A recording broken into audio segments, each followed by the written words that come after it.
Found my cheating wife's text saying our kids aren't even mine, so I gifted DNA tests at family dinner. Everyone went silent like defendants hearing a verdict they never saw coming. I'm Dr.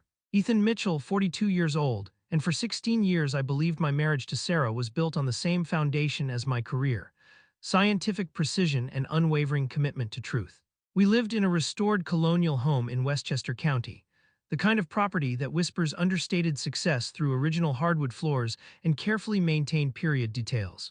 I worked as director of forensic genetics at Memorial Medical Center, specializing in complex paternity analysis and kinship determination for legal proceedings, criminal investigations, and medical cases requiring absolute certainty about biological relationships. Sarah managed pediatric occupational therapy services at Greenwich Children's Hospital, coordinating specialized care for children with developmental challenges. To our community, we were the successful couple who had mastered both professional excellence and family devotion. To me, we were partners building something permanent through shared values and dedication to our children's future. To Sarah, as I was about to discover, we were apparently just sophisticated cover for her real agenda. My forensic genetics background teaches you that the most dangerous deceptions are those that exploit biological trust, conducted by people with intimate access who manipulate family relationships for personal gain. The red flags in my marriage accumulated like anomalous genetic markers in a corrupted sample, each one small enough to rationalize individually, but devastating when analyzed with systematic precision. February brought Sarah's sudden fascination with my work schedule, asking detailed questions about court appearances and conference travel with curiosity that seemed supportive rather than strategic.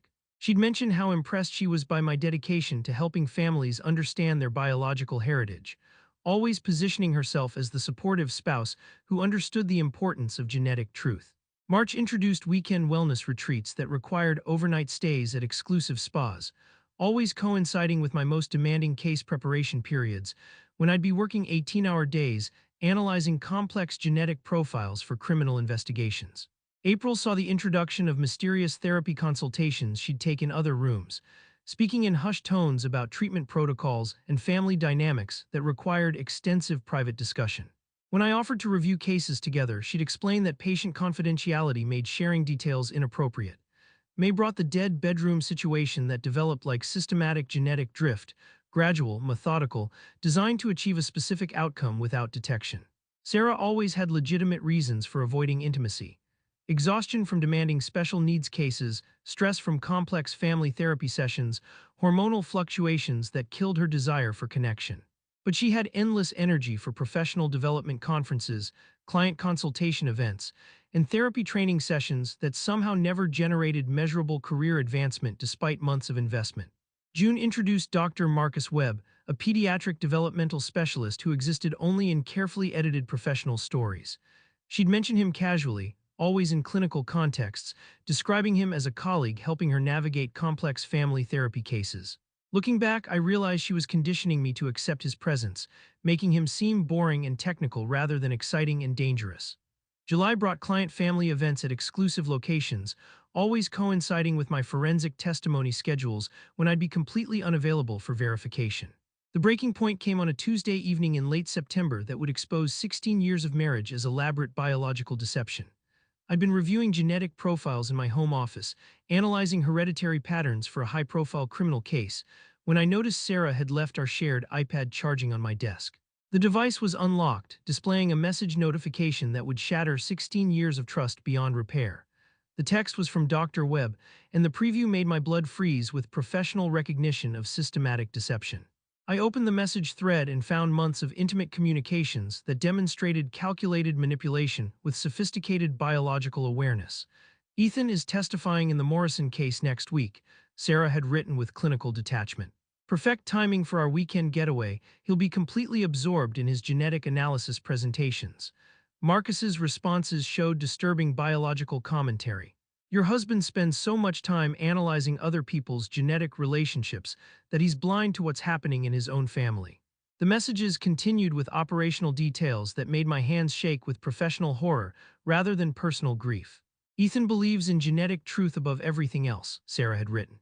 "The irony is perfect, our kids aren't even his, but he's so focused on helping other families understand paternity that he's never questioned his own children's biological heritage."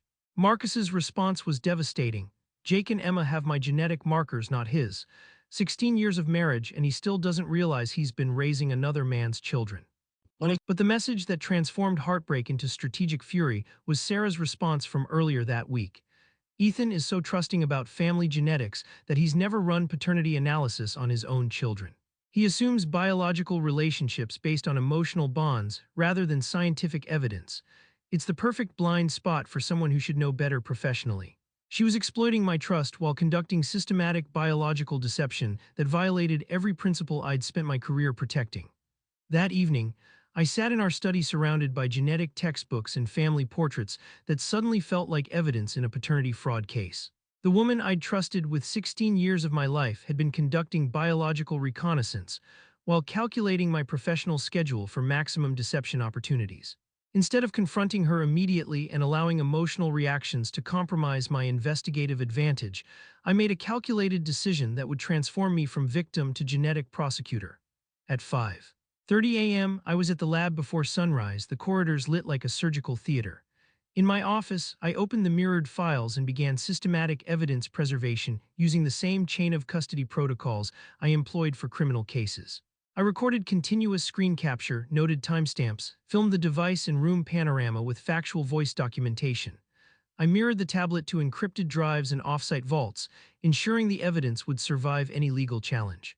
The forensic geneticist had just been activated, and Sarah had no idea that her systematic deception was about to be exposed using the same scientific precision I brought to criminal investigations. The quiet, trusting husband she'd exploited was about to become the most dangerous adversary she'd ever encountered, armed with laboratory resources and unlimited motivation to prove biological truth with mathematical certainty. The discovery of Sarah's biological deception didn't devastate me. It activated something infinitely more dangerous than heartbreak. The moment I read her casual dismissal of our children's paternity while exploiting my professional blind spots, I stopped being her husband and became her forensic investigator. At 5:47 a.m., while Sarah slept like someone whose operational security remained intact, I transformed my home office into an evidence laboratory that would have impressed criminal investigators preparing complex paternity fraud cases. I spent that morning doing what I do better than almost anyone, turning chaos into chain of custody documentation. I opened a fresh laboratory notebook, dated every page by hand, photographed the notebook beside a digital time display, and logged the iPad's mirrored data as Exhibit A with hash values, device serial numbers, and witness verification from my lab manager, who didn't need to know why I was preserving a domestic tablet like criminal evidence. Each screenshot was numbered, time-stamped, and cross-referenced with the original device metadata to ensure legal admissibility. My forensic genetics training had taught me that effective investigation begins with systematic evidence preservation before requesting additional materials through formal channels. I treated my marriage like a complex kinship case: biological samples, genetic markers, inheritance patterns, statistical probability calculations. First priority was comprehensive documentation using the same protocols I employed for court-admissible paternity analysis, where legal custody and millions in inheritance rights hung in the balance. At 7:30 a.m., I contacted Margaret Kellerman, the only attorney I trust with both my career and my conscience. Margaret handles high-net-worth family matters with surgical precision, and when I read Sarah's text thread verbatim, including the sentence that took the air out of my lungs each time I said it. "Our kids aren't even his," she didn't gasp or offer sympathy. She asked two critical questions: had I captured the data lawfully, and could I remain controlled through what came next? When I answered yes to both, she laid out an action plan with clinical efficiency. Margaret immediately filed protective custody paperwork under seal, not to destabilize our family, but to plant legal flags that would protect the children's interests regardless of biological outcomes. She moved discretionary funds into educational trusts that could support Jake and Emma independent of marital warfare, and reminded me of something I knew but needed to hear in legal language. Whatever biology revealed, the law recognized me as their father until a court decided otherwise, and 16 years of love and commitment would never be admissible as weak evidence. While Margaret secured the legal perimeter, I prepared the scientific foundation. Contrary to television mythology, legitimate paternity analysis requires redundancy and absolute chain of custody. I ordered comprehensive SDR panels and SNP-based kinship analysis from two independent accredited laboratories, one in Manhattan, one in Boston, to eliminate any possibility of contamination or bias. For sample collection, I designed procedures so pristine that even hostile defense attorneys could find no procedural flaws. The biological evidence collection required strategic precision. Hair follicles from Sarah's brush, saliva traces from coffee cups, and skin cells from her pillowcase provided multiple DNA sources that would survive cross-examination. Jake and Emma's samples were obtained through routine activities. Drinking glasses after breakfast, toothbrushes during their normal hygiene routines, hair clippings from recent grooming. Each sample was photographed in place, collected with sterile instruments, sealed in tamper-evident containers, and logged with timestamp documentation. Marcus Webb's DNA required more sophisticated collection strategy. During his next visit to discuss Jake's supposed developmental consultation, I provided refreshments in disposable cups, requested assistance moving furniture that would leave skin cells on surfaces, and ensured comprehensive sample collection through casual interactions that appeared routine rather than investigative. The abandoned coffee cup went into evidence bags with full photographic documentation and witness verification. That afternoon, I contacted Dr. Patricia Martinez, a family psychologist specializing in complex paternity revelations and their developmental impact on children. Regardless of what genetic testing reveals, Dr. Martinez explained during our consultation, Jake and Emma need careful preparation and ongoing support. You've been their father for 16 years. That emotional bond transcends genetic markers and will be crucial for their psychological stability through whatever comes next. But I also needed to understand Marcus's broader pattern of behavior. Through professional networks, I arranged a consultation with Patricia Webb, Marcus's wife and a corporate attorney specializing in medical ethics violations. When I presented my preliminary evidence, her reaction was professionally satisfied rather than surprised. Marcus has a documented pattern, she explained, sliding her own comprehensive evidence folder across the desk. He targets women in vulnerable professional positions, exploits their perceived needs for validation, then uses his medical credentials to manipulate them into inappropriate relationships. Patricia's documentation revealed years of ethical complaints, quiet settlements disguised as career transitions, and a pending investigation by the state medical board regarding systematic client exploitation. Her evidence, combined with mine, painted a devastating picture of professional misconduct intertwined with personal betrayal. Our alliance formed around shared betrayal and complementary expertise.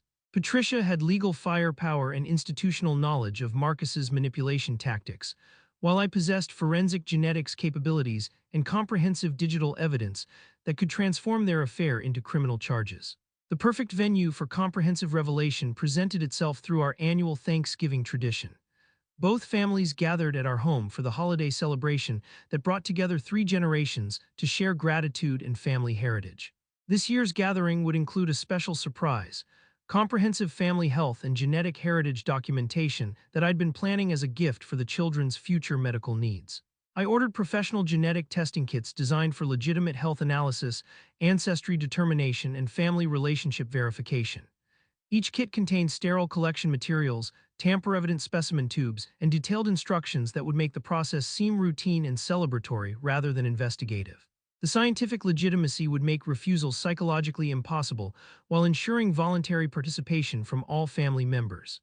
As Thanksgiving approached, I realized that Sarah's casual text about our children's paternity had triggered the most comprehensive genetic investigation in our family's history. The quiet, trusting husband who'd assumed biological relationships based on emotional bonds was about to demonstrate that the most dangerous adversaries are forensic experts who appear harmless, while possessing capabilities to prove biological truth with mathematical certainty that no amount of gaslighting could dispute.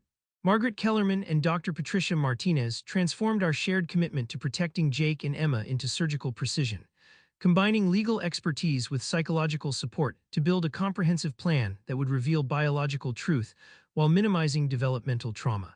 Our final coordination meeting took place in Margaret's corner office, where Connecticut's most sensitive family cases had been resolved through systematic evidence presentation and strategic timing. The documentation we prepared was comprehensive. Sealed protective orders safeguarding the children's interests, asset protection mechanisms that would survive any custody challenges, and professional misconduct referrals that would end Marcus's medical career regardless of genetic outcomes. My forensic preparation employed the same meticulous protocols I used for criminal paternity cases. I had ordered professional-grade genetic testing kits, but replaced their contents with my own laboratory materials: sterile buccal swabs with unique barcode identifiers, tamper-evident specimen tubes, and chain-of-custody documentation that would satisfy any court proceeding. Each kit was presented in elegant packaging that made the process appear celebratory rather than investigative, complete with detailed instructions about health benefits and ancestry insights. Dr. Martinez had emphasized that whatever genetic testing revealed, my 16 years as their father would remain the most important factor in Jake and Emma's psychological development. You'll speak to them first, she had advised, affirming that love makes families and that nothing changes about their security or your commitment. Then present the scientific facts to the adults. The children should never become the audience for adult accountability. Thanksgiving Day arrived with crisp November clarity that made everything feel sharper, more defined. Our colonial home filled with the comfortable chaos of extended family, my parents arriving early with homemade rolls, Sarah's parents bringing their traditional green bean casserole, my sister Emily and her family adding the energetic soundtrack of cousins reuniting. Sarah moved through final preparations with practiced grace, discussing menu details and seating arrangements while remaining completely unaware that her casual text about paternity had triggered the most comprehensive genetic investigation in our family's history. Jake and Emma, now 14 and 12, helped arrange place settings with the excitement that comes from having the whole family together. They had no idea their biological heritage was about to undergo scientific scrutiny, but I had spent days preparing for this moment with Dr. Martinez's guidance, ready to protect them from any fallout while ensuring they understood that my love for them transcended genetics. At exactly 6:45 p.m. after traditional grace and the initial round of catching up, I stood with the measured authority I brought to expert testimony. Before we move to dessert, I announced, my voice carrying across the dining room with scientific precision, I have something special I've been planning for Jake and Emma's future. As a forensic geneticist, I know how valuable comprehensive family genetic information can be for medical decisions and understanding our heritage. I gestured to the elegant boxes positioned beside each place setting. These kits will help us create a complete family health and ancestry profile. The genetic analysis will identify inherited health predispositions, ancestry patterns, and biological relationships that could be crucial for the children's future medical care. It's entirely voluntary, of course, but I thought it would be a meaningful way to document our family's genetic legacy. My mother was the first to respond, her face lighting up with genuine enthusiasm. Oh, Ethan, what a thoughtful idea, to think we can learn about great-great-grandparents we never knew. My father, ever practical, asked the procedural questions that always soothed him. How long does this take? What exactly are we looking for? Where do the results go? Sarah's confident smile flickered as she processed the genetic testing kits, her professional composure cracking slightly as she realized the comprehensive scope of biological analysis I was proposing. Darling, this seems quite involved for a family dinner, she attempted, her voice carrying a forced lightness. Perhaps we could discuss this privately before involving everyone in genetic testing. Sarah, it's a wonderful initiative, Emily chimed in, already opening her kit with curiosity. The kids will love learning about their heritage, and the health information could be invaluable. Her enthusiasm was genuine, making refusal seem churlish rather than reasonable. The collection process proceeded with ceremonial precision that masked its forensic purpose. My parents provided samples eagerly, making jokes about whose stubborn streak Jake had inherited. Emily's family participated with scientific curiosity, her teenage daughter asking intelligent questions about genetic markers and inheritance patterns. Sarah's parents complied carefully, her mother commenting on family resemblances while unknowingly providing comparative DNA that would help establish biological relationships with mathematical certainty. But the critical moments came when Sarah and Marcus faced inevitable participation. Sarah's hands trembled slightly as she handled the sterile collection kit, her composure deteriorating as she realized that genetic analysis would provide irrefutable evidence of relationships she'd spent years concealing. Is this really necessary for health documentation? She asked, voice strained with barely controlled panic. We already know our family medical history through traditional means. The genetic analysis provides precision that family stories can't match, I replied with clinical authority. The 72 hours between sample collection and results felt like waiting for a verdict that would redefine everything I thought I knew about my family. My laboratory processed the genetic analysis with forensic precision, running comprehensive STR profiling, Y chromosome haplotyping, and autosomal DNA comparison across 23 independent genetic markers. Each sample received duplicate analysis from different technicians, with results cross-referenced through our most sophisticated equipment to eliminate any possibility of contamination or procedural error. The preliminary findings arrived via secure email at 6:23 a.m. on Sunday morning, delivered with the clinical precision that makes genetic evidence irrefutable in court proceedings. Jake's paternity analysis showed a combined paternity index of 0 with 0% probability that I was his biological father, while simultaneously displaying a CPI of 12,847, establishing Marcus Webb as his biological parent with 94% certainty. Emma's results mirrored this devastating pattern, complete exclusion of my paternity with 91% probability confirming Marcus as her biological father. The Y chromosome haplotype sealed the verdict, matching Marcus perfectly while categorically excluding me with mathematical certainty that no defense attorney could challenge. For absolute verification, I processed secondary analysis using different genetic markers and couriered blind duplicate samples to an independent accredited laboratory in Boston. Their results arrived Monday morning, reproducing my findings to the decimal point.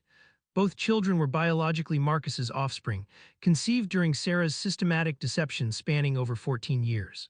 The woman I'd trusted with my heart, my home, and my children's future had been conducting comprehensive biological fraud, while I remained gratefully oblivious to the betrayal occurring in my own family. Before involving anyone else, I honored the promise Dr. Martinez had insisted upon. Tuesday evening, I sat with Jake and Emma in our den, no laboratory reports visible, just the three of us in the weighted quiet of a house about to change forever. I told them the truth that transcended genetics, that being a father means showing up every day, sitting through stomach flu at 2 a.m., cheering in the rain, teaching life lessons, and apologizing when you're wrong. I explained that the results of a test could never rewrite 16 years of bedtime stories, Saturday morning pancakes, or the pride I felt watching them grow into remarkable people. Jake looked at the floor, blinking hard, while Emma reached for my wrist and said, "You're our dad," as if reminding the universe of its fundamental obligations. When their shoulders relaxed, I gently explained that the science suggested another man contributed DNA, that adults had made terrible choices, and that none of those choices belonged to them. We established ground rules. They could leave if adult conversations became heated, Dr. Martinez would be available for support, and nothing about their living situation would change without their input and comfort. Only then did I coordinate with Margaret Kellerman and Dr. Martinez for the family revelation. We scheduled Sunday dinner at my parents' home, the same dining room where 3 generations had shared honest conversations and family milestones. Margaret prepared comprehensive legal documentation. Divorce papers citing paternity fraud and systematic deception, custody agreements protecting the children's interests, and professional misconduct referrals that would end Marcus's medical career immediately. Sunday evening arrived with deceptive normalcy that masked the approaching genetic storm.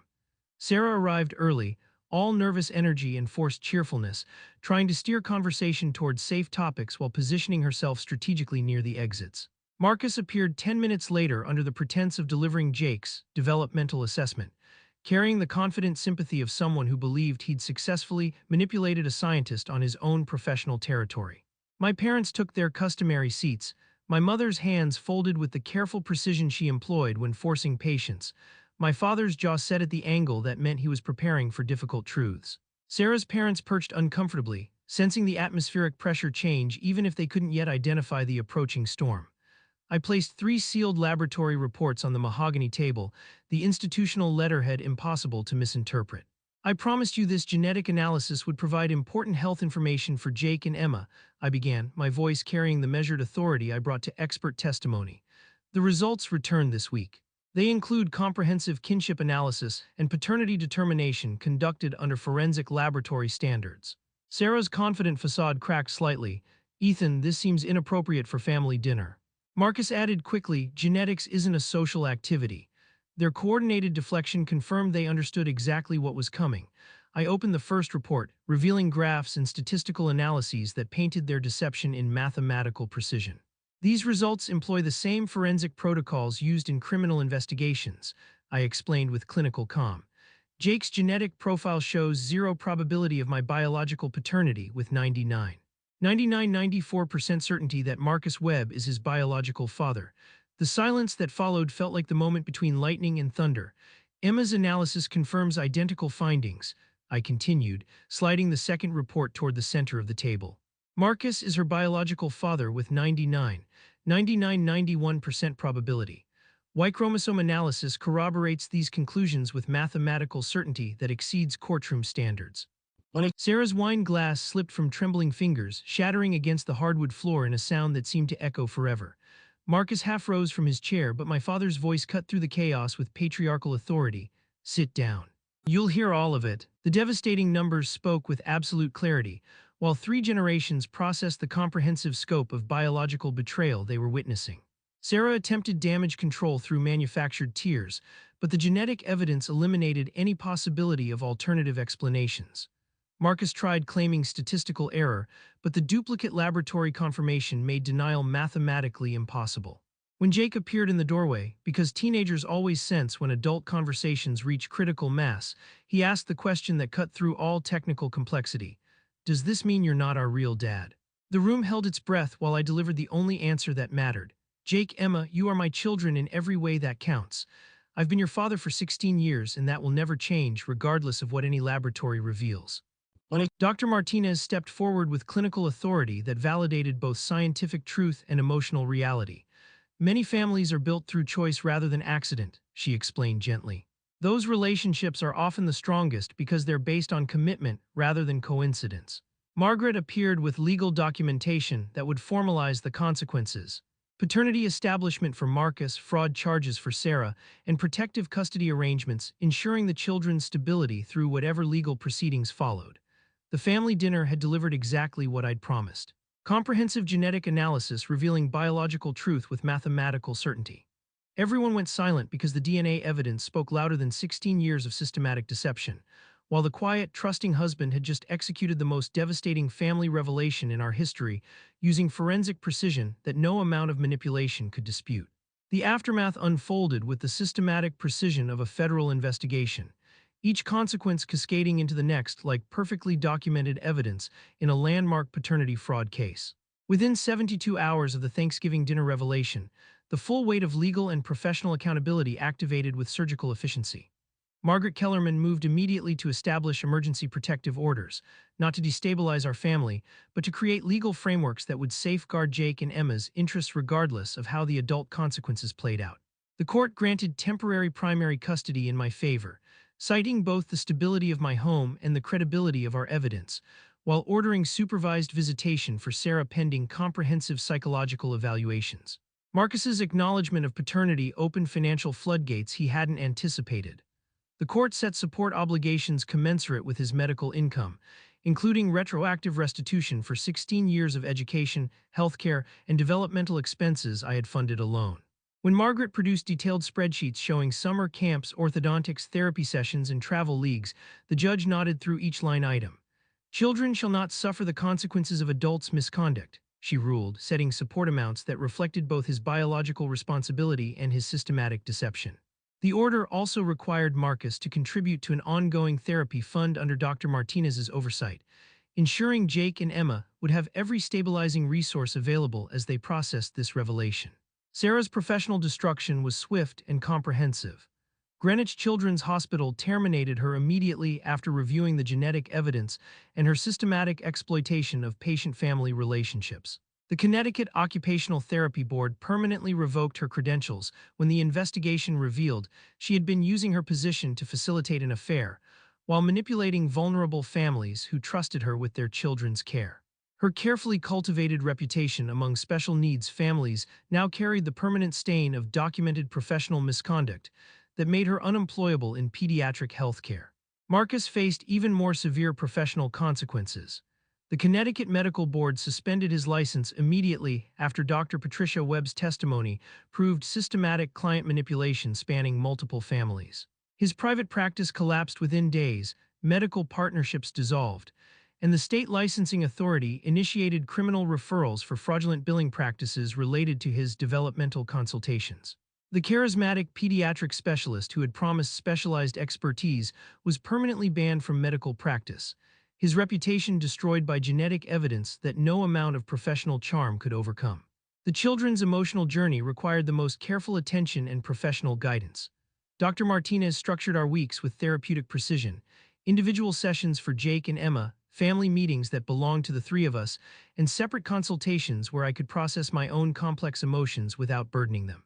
Jake approached the situation with scientific curiosity, asking thoughtful questions about genetics and inheritance that reminded me why I'd always loved teaching him about the natural world.